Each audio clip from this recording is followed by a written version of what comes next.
سال میلاد منائیں اور ہر سال میلاد کے بعد آپ تھوڑے بدل بھی جائیں، یعنی تھوڑے سے بدل جائیں۔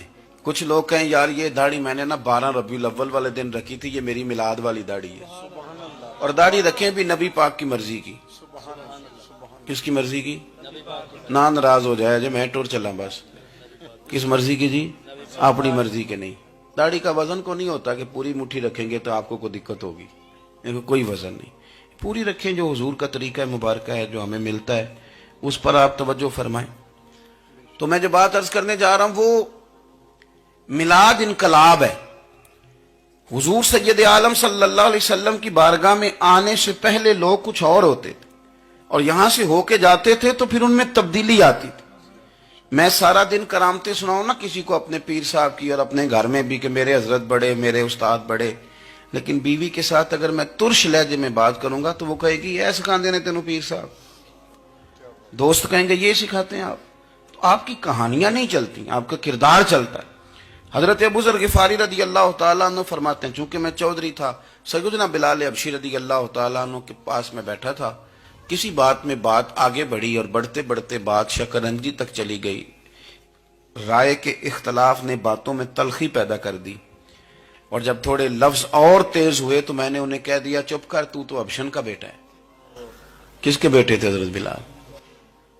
کہتے ہیں جب انہوں نے مجھے کہا تو میرا دل بڑا ٹوٹا، لیکن میں نے ارادہ کیا کہ میں نے حضور کی بارگاہ میں نہیں عرض کرنی، اب ہر بات کی ہم حضور کی بارگاہ میں شکایت کریں۔ لیکن میں جا کے مسجد میں بیٹھا اور جب سرکار آئے نا، ارادہ نہیں تھا کہ عرض کروں گا، لیکن حضور کا چہرہ دیکھا تو دکھ میرا خود ہی تازہ ہو گیا۔ رونے کا بھی تو تب ہی مزہ آتا ہے نا کوئی اپنا ملے تو۔ فرماتے ہیں کہ میرے آنسو نا بغیر اختیار کے چھلک پڑے اور میں کھل کے روئے، کھل کے۔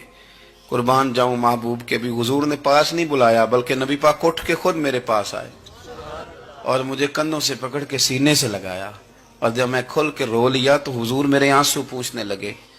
کچھ شعر ایسے ہوتے ہیں جو کسی نے کہے ہوتے ہیں، اور کہنے والا جو ہوتا ہے وہ صاحب حال ہوتا ہے، تو اس میں کچھ خوبصورتی زیادہ ہی ہو جاتی ہے۔ ایک پنجابی کے شاعر ہمارے گجرات میں گزرے، بزرگ تھے، ان کا ایک شعر ہے، وہ کہتے ہیں ایک واری میری آنکھیاں چوں اونا نے اتھرو پونجے سن، ایک واری میری آنکھیاں چوں اونا نے اتھرو پونجے سن، ہن تے چسکا پہ گیا رونے دا۔ ایک واری میری آنکھیاں چوں اونا نے اتھرو پونجے سن، ہن تے چسکا پہ گیا رونے دا، تے ہر ویلے آہو زاری دا۔ تو میں روز رونے لگا ہوں، مزہ ہی بڑا آیا ہے جب سے محبوب نے چپ کرانا شروع کیا۔ میرے عزیز، اور پھر حضرت بلال حبشی رضی اللہ تعالیٰ عنہ چونکہ حضور کے غلام تھے اور انہیں پتہ تھا کہ سرکار میری ناز برداری کرتے ہیں، حضور نے چپ کرایا۔ فرمایا کیوں روتے ہو؟ تو عرض کرنے لگے یا رسول اللہ صلی اللہ علیہ وسلم، اگر میں ابشن کا بیٹا ہوں تو میری تو غلطی کوئی نہیں نا، یہ تو تقسیم اللہ کی ہے نا۔ الذی خلقک فسواک فعدلک فی ای صورت ما شاء رکبک، جس طرح وہ چاہتا ہے، جس کو چاہتا ہے اس طرح کی اس کی صورت بنا دیتا ہے۔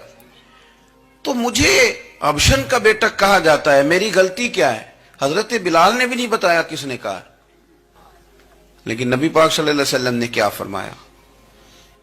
امام یوسف صالحی نے لکھا ہے، ذرا غور کرنا بات پر، تسلیاں لوگ اور رنگ میں بھی دیتے ہیں پر یہ تسلی بڑی انوکھی ہے۔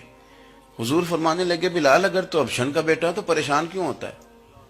کالے رنگ والی ماں کا بیٹا ہے تو پریشان کیوں ہوتا ہے اگر تیری والدہ کا رنگ کالا ہے تو؟ عرض کی حضور آپ کیا فرمانا چاہتے ہیں؟ تو سرکار فرمانے لگے میں دو ماؤں کا بیٹا ہوں، ایک جناب آمنہ جنہوں نے مجھے پیدا کیا، اور ایک حضرت ام ایمن جنہوں نے میری پرورش کی، مجھے بڑا کیا۔ حضور فرمانے لگے میری ماں آمنہ کا رنگ گورا تھا اور میری ماں ام ایمن کا رنگ کالا ہے۔ تو فرمایا اگر تجھے کسی نے کالے رنگ والی ماں کا بیٹا کہا تو اسے کہہ دینا مدینے والی محبوب کے بھی تو ایک والدہ کا رنگ کالا ہے، تو کہہ دینا۔ حضرت بلال کہتے ہیں کہ وہ اس طرح کی تسلی تھی، طفل تسلیاں نہیں جس طرح کی ہمیں دی جاتی، وہ اس طرح کی خوبصورت تسلی تھی کہ اس کے بعد میرا دل ایسا ٹھنڈا ہوا، پھر کسی کا تانا نہیں رہا، پھر کسی کی تکلیف نہیں رہی۔ رسول پاک صلی اللہ تعالی علیہ وسلم نے یہ جو آج تقسیم ہے ہمارے ہاں اونچ نیچ کی، چھوٹے بڑے کی، ذات برادری کی، حضور فرماتے ہیں میں نے پاؤں کے نیچے رکھ کے کچل دی، اب اس کا کوئی سٹیٹس نہیں رہا۔ اب یہ کوئی معاملہ نہیں. پھر میرے بھائی ایک معاملہ ہمارے اندر جو اور بڑی شدت کے ساتھ آیا ہے اور جس نے بڑا زور پکڑا ہے وہ یہ ہے کہ ہم نا پڑھے لکھے لوگوں سے معذرت کے ساتھ پڑھے لکھے لوگوں کا بھی ایک مسئلہ ہے، وہ دوسروں کو جاہل کہنا ضروری سمجھتے ہیں الا ماشاء اللہ. میں اکثر کہتا ہوں کہ یہ تو آسان کام ہے نا، آپ نے کہہ دیا جاہل نہیں جی سارے پنڈ والے، یہ تو بڑا آسان کام ہے، تو جان چھڑانے والی بات ہے.